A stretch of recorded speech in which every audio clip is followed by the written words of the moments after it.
Amumu from being able to get in, deny some access, as well as pairs well with Sejuani. Again, just all ins on the fact of this huge AoE team fight that they've been setting up for. The only thing I'm worried about with the Braum pick is now this gives a ton of agency to Xiao. He can pop in, he can blow a bunch of damage, hop back out. There's no one really that can lock him up quickly enough, especially with without popping a Kennen ult or a Sejuani ult, or investing a huge amount to try and deal with him as he tries to get the poke. Right, it would have to be like a point-blank Sejuani ult. Kennen's ult requires stacks. Yone has to channel his ulti before he's able to use it. Braum needs stacks. Aphelios has to mark you and then CC you. So LeBlanc, if played well, which we know what Xiaohu can do on the champion, could really run amok. But this is the thing. We said, hey, it's about Xiaohu in the early game last game. Talia was nowhere to be found. Now we're saying it's about Xiaohu coming into game number 2. He needs to step up. He needs to get help from Wade to get control of this lane if he wants to have that impact that can win the game. And I feel like that's the distinction for me, is that RNG's comp looks like it should do a bit better in scrapping in the early game. They want skirmishes, 2v2s, 3v3s, make it brawly. So for DFM, they can fare decently, but it's a lot more to be about the 5v5s and especially scaling as the game goes later on. Exactly. That's what I look at. When I see champions like Viego, despite the fact that obviously he can go to Reset City, you take possession of 5 different bodies during the team fight, go off. When I see Viego, I think 2v2, 3v3 type skirmishes. When I see Aatrox, I think that. When I see LeBlanc, I think that, right? These champions are good at making those fights happen. And so I guess what I'm trying to say is if you want RNG to win this game, I don't think you want to see 10 minutes on the clock before we get first blood. No, definitely not. They need to get it going a little bit earlier. Once again, should have some semblance of pressure in this mid lane matchup early on in the game if Wei can try to combo down here. And then with the Braum coming out on bot side, it actually should also open up a lot of free reign for Gala and Ming. So Ming gonna have to be a bit more active on the map this time around, because in game 1, Harp was out roaming him.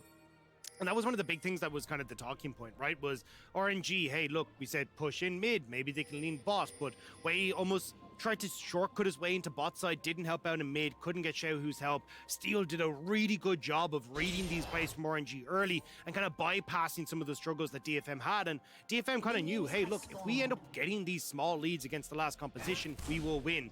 And now it kind of feels like, again, if RNG don't get off to these good starts, I mean, you're not getting resets for Viego, for Tristana, your LeBlanc starts to fall behind. DFM once more just have a great front-to-back team-fighting team, so RNG need to make that work stick.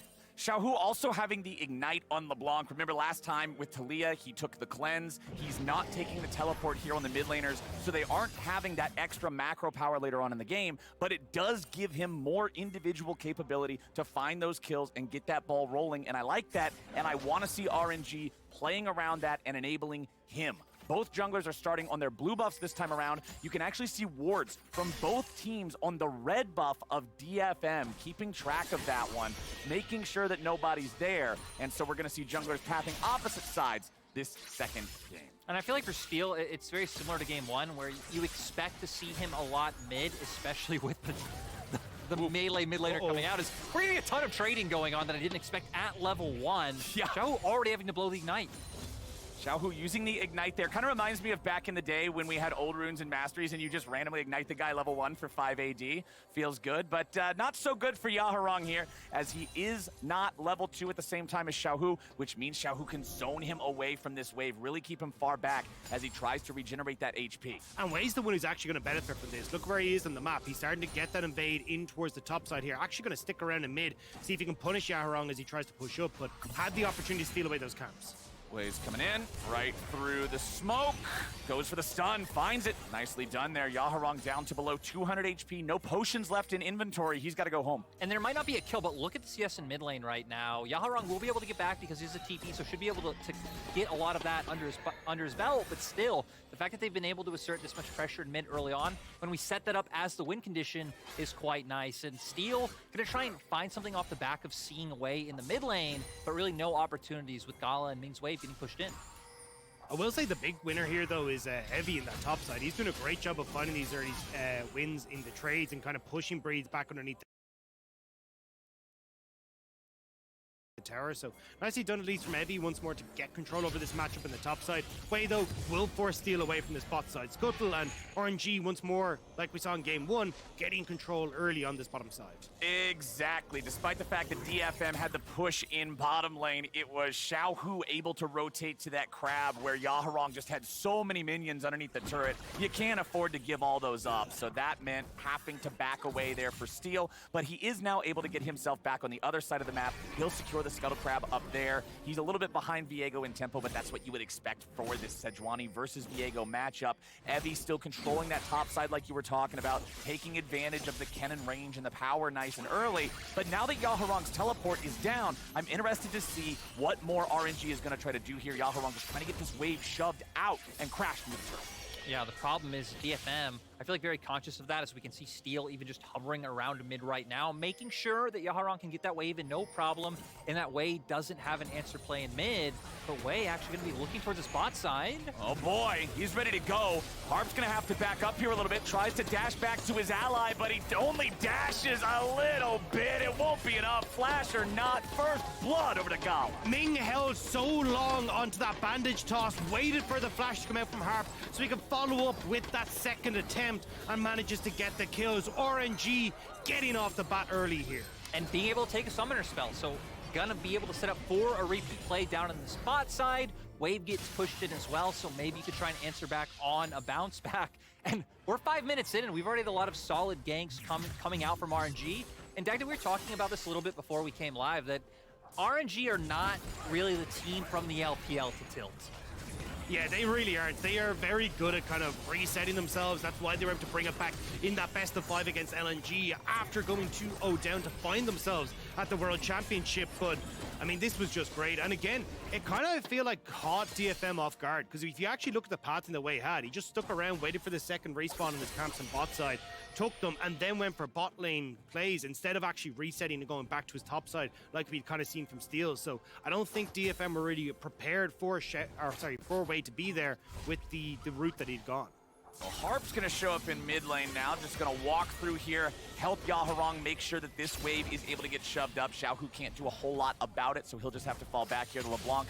Only level 5, just now hitting level 6. All of our solo laners actually at that critical juncture. It means a lot, especially for champions like this Kennen, that he has his teleport still up. He has his flash still up. If a fight breaks out somewhere and he's got a good spot to join up, that could be devastating. Exactly, because for DFM, this is the window they're looking for, right? Ultimates to be online, that's when Yaharong will start having pressure, as Xiaohu actually does out-trade him right now, and, well, everything I'm saying goes out the windows. He's forced to blow that one right away.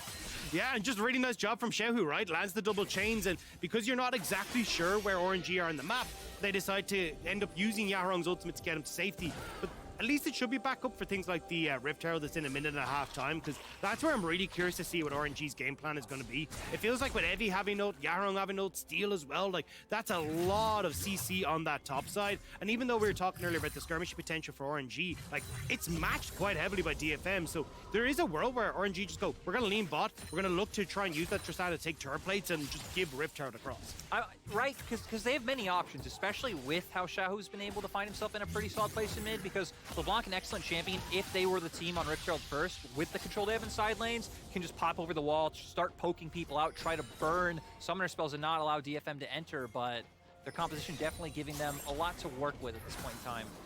Briar's Bloom going to find Steel there in the top side river, but he's already secured the crab. It doesn't matter too much. He'll be able to safely make his exit as the second round of the buff starts spawning. Wei's going to go ahead, start up that blue buff there on the RNG side. 1,000 gold lead for RNG, 7.5 minutes into the game. Remember, the first Drake was already claimed at this point in the game, in game number 1, by the side of DFM. They don't quite have that same early go on it this time around. Yaharong just continuing to farm up here in mid as Wei's hanging around nearby. You can see Xiaohu coming right back down the lane. They might look to see if they can catch Yaharong trying to shove up the next wave here. Yeah, and I like it as well because you're expecting DFM to try to wanna take that skirmish, especially since ult's coming back up soon. There it is. Yaharong goes in, but with Steel nearby, DFM read that as, hey, this is a chance where they can try to punish him here. Let's make sure they can't do it. Back in bottom lane is 2v2. But Aphelios misses the Moonlight Vigil with Ming flashing out of the way. just about able to get away from that one. Ming going in initially to make sure that he was able to get at least a bit of CC to help him escape. Now, though, RNG setting up onto the Rift Tower, pushing topside means it's going to be difficult for everybody to join. Xiaohu finds Yaharong. Won't find a whole lot more onto him, it looks like, as Xiaohu and Wei are going to back up from this one. They're not trying to get in a big fight just yet. Harp and Ming now also here in mid lane, walking up from the bottom side, which leaves Yutapon all alone. Everybody always does the red, white, don't fight me. Mogala just says, get this dude the hell out of here. He's not worried about it whatsoever as the mid lane fight continues. Harp jumping back away. Wei is ready to come in and try to secure this kill. Harp gets himself back out with a nice flash, and DFM comes back and finds the kill. They're getting the money. And bottom side, Yutapon's grabbing a kill on Gala too. Double kill back in mid for Steel. It's DFM all over Summoner's Rift. It's happening! DFM find 3, and this was my biggest worry for RNG if they're going to go for this skirmish on the top side. You have to burst someone out with Xiaohu away, otherwise the consistent damage is just there for DFM. Wei overextends, ends up giving the kill across the DFM, and they can now turn it back. But RNG, I don't know how you can test this. They're not done. They're gonna try. They'll walk up only to see Steel take the eye. Arctic Assault should be fine to get him over the wall here. Not going to get stuck in the pit. Boys, it's another DFM lead 10 minutes into the game. DFM, again, just great prep coming in, leaning on the same power picks to find an advantage. Sure, RNG are finding favorable trades in the lane. We've seen Xiaohu especially doing quite well, breathes in a few waves that he's had prio on, been able to start leaning down, but DFM waiting for members like Harp to show up, knowing that if it is an even numbers fight, they are able to go for it. So I love that we get the replay now because so much from RNG just gets burnt onto Harp right here. Engage comes through. We're going to see the exhaust actually come out onto Wei, so he's able to get a lot done. And sadly for Wade, right after he jumps in with the ulti, Steel answers back with his own, allowing for the pick to come through. And I have no idea what the hell happened down the bot side. Yeah, looking at the minimap, it looks like Gala went like full in, trying to see if we he get gets to the kill see it. here. All right. I think he just jumps in, yeah. And Yutapon has the healing. Gala doesn't get the initial damage and just completely overestimates how much he can get done. Gala's gonna want that one back. Got a little bit too hyped there and ends up paying the price for it.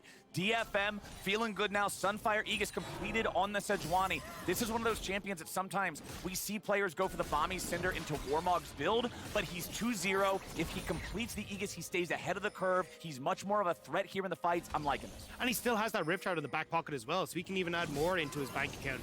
We are going to start up the Dragon here.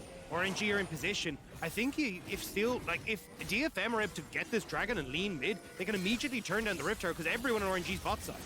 Ming jumps on Harp, but again, this is usually not a super successful plan to go after the Braum, and indeed, it is not just yet, but Amumu might be just as much of a problem. Yutapon gets the snipe on Ming.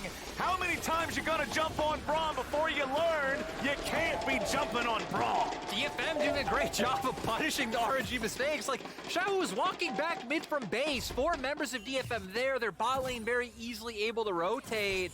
And when we were just saying that RNG typically haven't been one of our teams to get flustered, looks like they are, and DFM are answering back beautifully. Even going back to the Sunfire point, like, look at the damage that RNG has. They don't really have anyone who could burst down these tankier members of DFM. They've been trying on the Braum so many times. I'm scared for them when they try to take down the Sejuani. It's the same conversation as game 1. If RNG fall behind, Xiaohu can't do what he needs to do. Wei can't get the resets. Like DFM have such a strong front to back, and they're already stacking these objectives as well. RNG are just throwing people at DFM, and they're saying, thank you very much, we'll take the gold. And let's go back to the Xiaohu win condition that we were talking about that you guys were hitting on so hard coming into the game.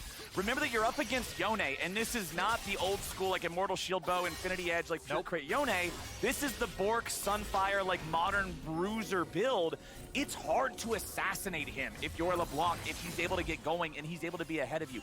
Kennen is just going to be a torpedo. He's going to go in and press R. After that, he's done. Whatever. If he dies, who cares? And that's why your big focus here is going to be Yutapon, right? You want Xiaohu to be able to get access to him, but you've got 2 kills already. Like, this Aphelios has a guild force. Aphelios is one of those AD carries that hits back if you try to assassinate him. So you've actually got to be super careful here, Xiaohu, that you're just not getting outpaced by DFM entirely. I also feel like one of the big takeaways from game one, like let's remember, Evie was getting hard focused, pretty much taken out of the game, didn't have a huge impact. But Right. DFM 2 games in a row have drafted compositions with 3 threats. Even if you are able to take one down, they have the damage to be able to supplement the rest of a fight. And I like this about Evie, because remember, this is the guy, like, they keep banning the Gnar away from him on the side of RNG. He's known for having the good Gnar. He's known for playing stuff like the Urgot, right? Like, this is a dude who is not afraid to take something that is not a meatball into the top lane, and his team's also not afraid to not have to play around him when he does that. Sometimes you see teams be like, okay, well, if you're on Ornn, we're going to abandon you. If you're on anything else, we'll try to help you out a little. They're fine leaving him up there more, as now here in bottom, the fights continue underneath the RNG turret. Steel flies in with an ulti over the wall, but it immediately gets cleansed off by Gala. Yeah, a little bit overzealous coming from DFM, but just the amount of pressure they're even able to exert in this 2v2 after Yutapon threw out that Moonlight Vigil earlier on to chunk Gala out, getting some nice gold for themselves. Now Yaharong. Boy, got the flash out of Xiaohu there. Nicely done. I love how aggressively Yaharong plays this. Yone is one of those champions you get to bully early, but then once he finds his footing, he just becomes a protagonist. And Yaharong knows exactly when he finishes his training. He really does. Didn't even take that long either, because we saw him finish it in game one, I guess coming into another one in game two, and now for DFM, I mean, we were setting up RNG, wanting the early skirmishes, finding a lead for themselves, having a 3K gold lead, breaking down first turret, and it's only going to get easier from here. RNG are really going to rely on playing creatively and setting up picks. But this is the thing for DFM, right? Like, we've seen them growing over the course of the tournaments. And I mean, Evie talks about how a day... Oh, we're going, wait. Go, wait. Cannonball, Wait, go! the curve on that was impressive. Angelina Jolie. But, oh, hang on. They're going to back away, but for Evie, they talked about how disappointed they were in their games day one. They felt like they didn't have the best jobs. And then he also comes back and says, hey, look, we can beat anyone in this tournament. And right now, they're proving it correctly. And for DFM, a team like for Yutapon, who's been on this team since 2013, it feels like this has been such a long time coming for DFM, for them to be able to step up and go with the best. Well, Evie's forced to slice through that maelstrom there as Breathe popped the World Ender, maybe threatening a dive, but Evie keeps himself alive now, critically saving the flash as well. That flash cannon ulti, you talked about it in game one, my friends. It's so important on this cannon, kind of turns him into an entirely different champion in terms of how you have to approach the fight and what you got to be wary of. And he's got the teleport to be able to join in too. So even though he went back to the base, if they want to fight, they can still bring him in there. But RNG is going to get the Herald here for free. The response from DFM, they're willing to let these go. They've got a man in the side lane, and they're going to let him push. Yeah, they're going to be able to get that wave in. Does give them, complete vision control over the bot side jungle, so no one from RNG could be able to rotate back and forth between mid and bot. We kind of saw there how RNG needs to set up to take neutral objectives, right? Hard force in the 1v1s before they come out, get those health advantages, and then it's like, hey, DFM can't enter this 5-man core and just out-team by you. But the problem is you spend all that pressure on top side for RNG. DFM are like, cool, well, we're just going to move over towards the Dragon now that's in a couple of seconds. So now it's DFM that are set up. You don't have those health advantages. They don't have that positional advantage. And DFM are looking to see if they can pick off RNG as they start to move through. Wei charges in there looking for the Spectral Maw, but instead he's going to be found. Wei tries to get out. Yaharong burns away, and Wei ends up getting the kill credit. This is the kind of fight RNG's looking for. Breathe coming around from the side. Gets caught up here a little bit as Yutapon does have some CC available with the Gravitum, but DFM went for the play there, and it's their mid laner who gets punished. Evie TP'd in. He's in no man's land. Should be able to get out of here, but RNG are hunting, so the pick onto Yaharong should give the Dragon. And this was just a little bit too hype out of DFM there. Evie doesn't even have an ulti ready to go with that TP. Yutapon using the Gale Force there to reposition away from the Infernal Chains. Xiaohu coming in, gets exhausted. They're ready to fire back here a little bit, but they cannot fire enough. It was close, but no cigar. And it's RNG smoking DFM. Gala's gonna knock Evie right back away, but he may still die here with the red buff pit. They get the kill, but now Xiaohu's got to be careful. Yaharong staying on top of the distortion point as Evie gets another one, and DFM punch right back. RNG way over Chase, and Gala fails the jump back over the wall to safety. So Evie manages to pick him off. Yaharong will clean one up alongside him, and Yes, you get the Dragon for RNG, but a bunch of those picks are still going to DFM. I gotta say though, well, up until this turret, I thought that was pretty good for RNG because with the way the early game went, in my mind with these drafts, I favor DFM going forward in this game. So they need moments like that where, honestly, I don't even know how Yaharon got bursted out so quickly. He was there, then he was gone. There was so much damage that came in incredibly fast. We actually don't even get to see Yaron because this is the after fight where Breed does a good job of putting pressure onto Udapon to get the Gale Force out. Xiaohu thinks, okay, I can now burst out Udapon, but here, Udapon goes down. Gala, this is where it gets a bit unfortunate.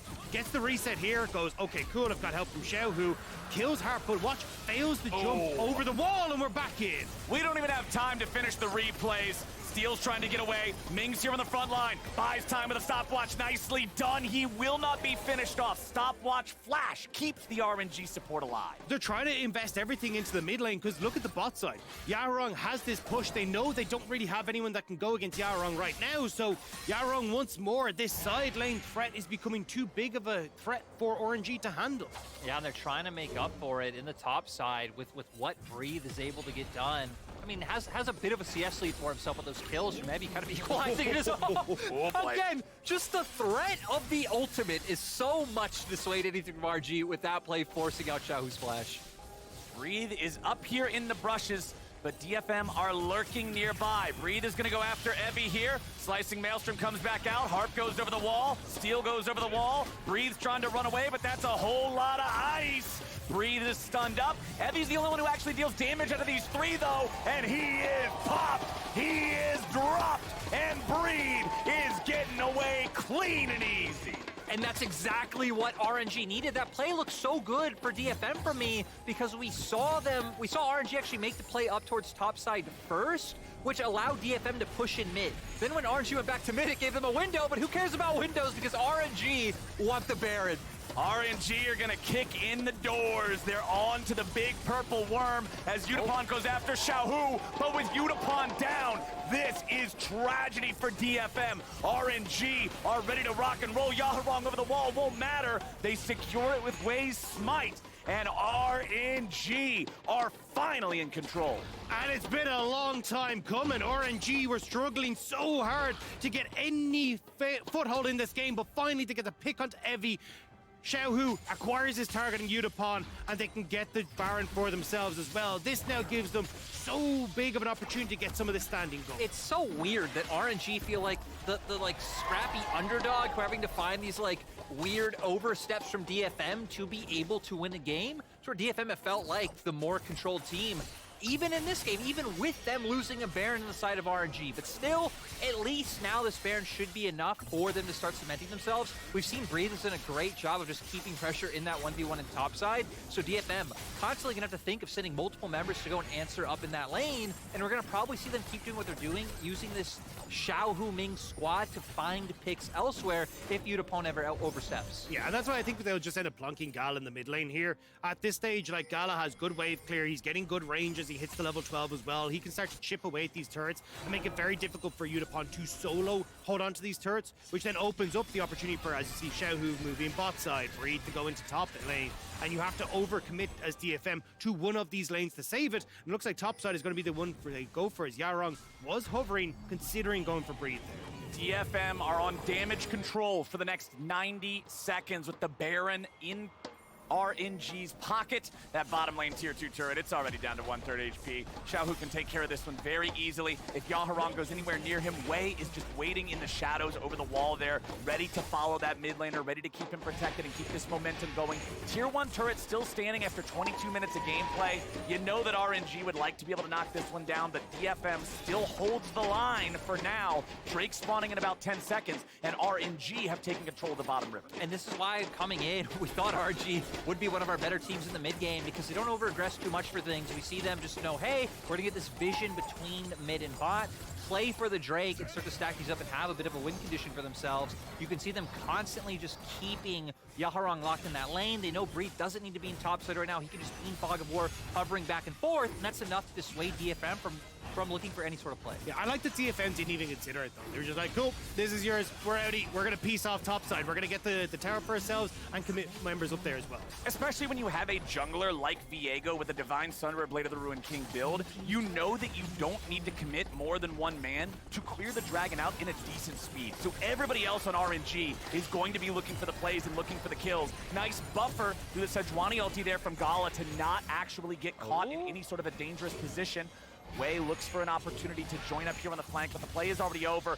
Breathe tries to escape. Yaharong with the fate sealed over the wall, looking for the RNG top laner. He won't get him. Instead, it's Yaharong dead first, and Evie is gonna make a nice side of fries. Double kill over to Xiaohu. And that's what RNG needed to do. They end up getting up to the top side, saving Breathe just in the nick of time. And now they can start to take over in the jungle once more. Just making sure that Steel can't have any of his camps. I'd love to see them start to teeter now, get this wave to crash into the tower so they can get that tier 2 for themselves as well. And now, right, they're the team with this huge artillery piece that can so easily break down these turrets anytime a small pick comes through. That's one of the great things about Tristana. She feels like one of the champions that no matter what, how small of a kill or lead you get, you can always translate it into something. And you can see how scared DFM are, right? We get this Yaharong immediate TP into mid lane when they think, oh, maybe Wei's going for the dive. Right, we need to save everyone. We need to stop this. Then he tries to play towards the top side. It's like, oh, maybe we can catch Breathe, but they're just not aware of how quickly RNG, especially Xiaohu, can move through this jungle. So this is the quick 1v1 with you see Yaharong ends up going for the TP to the top side to try and make this play happen, but look how quickly RNG are able to get across here, especially with the Cloud map as well. They get to speed up through the jungle. They get here just in time. Ming may miss the bandage toss, but you've already got the follow-up there for Xiao. And Evie just, oh man, he's gone. That is the Yone teleport. That is the Kennen flash. These are massive tools for DFM that were committed to a play that resulted in nothing but 2 deaths and an Aatrox flash. It feels really bad for them, and it feels like they've completely lost any sort of momentum they may have had in this game. RNG just has them choked out. Yeah, and you can see now, doing a great job of controlling this vision. DFM not gonna have an easy time walking in. And I love it. RNG just keep going with this poke. LeBlanc, you're an assassin, a bit of an all-in champion, but you also function as a poke champion, not allowing for them to come through. Wave pushing in bot as well, so DFM don't have the access through that side of the map either. I will just say, keep your eyes on this red ward that's on the bottom left corner of your screen there. That is the one that could actually be a good angle of attack for Evie if it stays up for the next minute, because you are going to be looking at a big fight for the next dragon. And I mean, RNG, if that actually doesn't get cleared out, that gives such a good opportunity for Evie to find his way into the backline. I just want to point out, though, that Gala does have Lord Dominic's build now. We were talking about earlier on how they really are going to struggle to kill the front line of DFM. Now with Gala on 3 items, feels like they have the spike to do it. And I'm glad that he went for that choice, right? Normally we always talk about Infinity Edge, 3rd item. Yes. I love it when they divert over to the LDR instead, when you're up against 2 of these Aegis champions, these big meatballs that you gotta shoot through. And now Yaharong, half HP again, having to back away. He had his fun in the early part of the game, playing the main character in the side lanes. Everybody else is working around him. I'm sorry, buddy, it is not your show anymore. Xiaohu jumps in, immediately distorts back, gets caught by a Sejuani ulti that doesn't have anybody else within 3 miles of it. Now gets jumped on again. Holy hell, why'd you throw so much at him? He's LeBlanc. And I mean, at this stage, RNG, they still have to push on bot side. Breathe should be able to move this in towards the inhibitor turret. You've got positioning here as well for RNG if they want to, with resets coming in off of Gala. Like, there is a lot of space here for RNG. And that just felt like desperation out of DFM. They hit the Sejuani ulti, okay, but then a Braum ult and an exhaust and just all of these things being thrown at this guy. Like, he's already in the river, man. He's already gone. Dagda wears hysterics and threw his fridge at him as well, like everything. But RNG, incredibly mobile, right? I mean, even ignoring the LeBlanc, a lot of ways to escape from what DFM have. And heck, you guys hit on it great in Gem Select. And there's not a ton of like easy and like quick CC to throw out. It really is just steal. Everything else needs a bit of time. There's a wind up. There's things like Braum where you need to get that passive stacked up. So it's going to be quite the mission for DFM to focus one member of RNG. And that's the biggest problem right now, is that DFM just don't have control of the map. So it becomes very easy for Gala to go, cool, I just outrange this Aphelios so I can push faster. So I get to keep pushing in, we can push inside, and then we can use the fact that there is so little vision control on DFM's own side of the map that we just threaten it. That forces you back. Then Gala gets the free hit on the turret, and they can rip through these structures. All right, it's time for Viego's medieval combat simulator again, where he goes and fights the dragon all by himself, while the rest of RNG doesn't have to worry about it. He should be able to secure this with no issue whatsoever. And you can see Xiaohu and Breed, they're just looking for anybody from DFM that might even be thinking about coming near this. A LeBlanc, an Aatrox, the power of an Amumu as well. They could look for whatever they wanted here. Wei actually not going after the dragon just yet. Instead, they're looking for a scrap. Yutapon, Harp, and Steel getting themselves away. That three-man squad staying together as RNG falls right back. The Drake's still live. Now we're getting some of those on my way pings, but you can see them in red coming out from DFM onto the Baron pit. They're thinking about maybe trying something here. They have a control ward in the back part of the pit, but that control ward did not see the blue ward that just only now got removed by the sweep. No, and DFM, I think, realizing that they won't be able to go for any sort of play like this. RNG will be able to pick up Dragon, though. And I like the way that RNG are playing the map with this three-man core in mid lane, Breathe off on a side, but Xiaohu is the one going back and forth. A lot of times it could be your jungler, because we see now Rabadon's death cap in pocket. Xiaohu is going to be able to instigate Yutapon if he ever gets on top of him. You were talking about Xiaohu and Breathe playing together in sides, lethality, Aatrox, plus how massive this LeBlanc is. Anyone is just gone. Well, Gala gets away from Steel jumping over the wall, but then he gets caught afterwards. Yaharong looking for the RNG 80 carry, but won't be able to find him. Xiaohu gets caught out by the slicing maelstrom. He gets a kill, and he gets away for now. Steel stays on him, and Steel cleans him up. But they've already killed two on the side of DFM. Yutapon is gone, and Breathe will look for more. Gala's still ready to go, ready enough at least, as Breathe will keep the Yone away. It is a 2-for-1 favoring RNG. DFM are forced back because Yutapon lost his life in that initial fight in River, so RNG, now it looks like they're trying to bait the Baron. See if they can draw DFM in, and Harp's gonna answer. Oh boy, there goes Harp. There goes Harp. Gala grabs that kill. Yaharong cannot snap back anywhere, and here comes Wei to follow it up and take down Steel to complete the ace for RNG. RNG might have made a sweat in the early game, but able to come back with some beautiful picks and honestly just beautiful plays, baiting them into the Baron pit. DFM knowing, hey, we can't lose this one. We have about the same members have to go for it, but walking into the waiting arms of RNG. And now with a Baron in the card stacked up, everything's feeling back to normal. Yeah. For now. Can someone come up and collect these emotional support teddy bears? We're done. We're good now. They did their job, man. I'm saying that right now. They did their job, and RNG are doing their job here in this one. Baron under their belts for the second time this game. Let's take another look at how it started off here. This is the biggest problem that DFM are having, right? Is that they never actually get to set themselves up properly. Evie is only just getting to this fight as everything in the kitchen sink has already been used, right? Yutapon has gone in. You've already got the Sejuani ult down. You've got the Yone ult down as well. Everything has gone through before Evie really gets here. So we're not getting these front-to-back fights where DFM have a good chance. And instead you're getting, Xiaohu with access to the backline, Yutapon getting picked off immediately. And then going in blind into this, it's easy like for RNG to clear this. And I just want to remind people that, this started the opposite way. That sure, there weren't a ton of kills early on, but DFM were the team with map control for the first, 10, 15 minutes of this game. Flowers talking earlier on, that was when he was the main character, but after those picks and mistakes came through for RNG, just hasn't been the same. Yeah, RNG had a sloppy early game. We saw the two different attempts from Ming to make a catch onto Harp, and it was just like, come on, man, what are you doing? We saw a 2,000 or 3,000 gold lead for DFM, but this is where we got to see more of the major versus minor regions difference in the mid game, in the coordinated fights, and RNG has pulled ahead to the point where now DFM's gonna need a miracle to be able to survive. It's another 100 seconds of Baron they have to endure. And I mean, we've now gotten to the point where Gala does have the Infinity Edge, so pretty much being at full power for the Tristana. They're just gonna go for the fight. There it is. Bandage toss, flash, ulti, goodbye Aphelios, goodbye Braum. Evie, it was cute, but that's about all you're gonna get. Steel tries to get away, Yaharong running out now as well. Gala may have died, but it cost the entire game to do it. DFM, with only their mid laner left, fall to RNG. It was a rocky early game, but RNG will bounce back in game number 2. DFM tried to run the same comp twice, and RNG learned from mistakes. RNG got it figured out. Yaharong's gonna go in with a fate sealed, but I think the fate is his own. He goes back into the fountain. RNG has plenty of time. Xiaohu drops the ignite, and he even gets the fade away kill. Series is tied up, and RNG gets the win. And a lot of the work in this game done by Xiao, who we were setting him up. Hey, he has to do a lot early. He has to do a lot in lane. He was trying, wasn't able to find it, but it was him capitalizing on mistakes.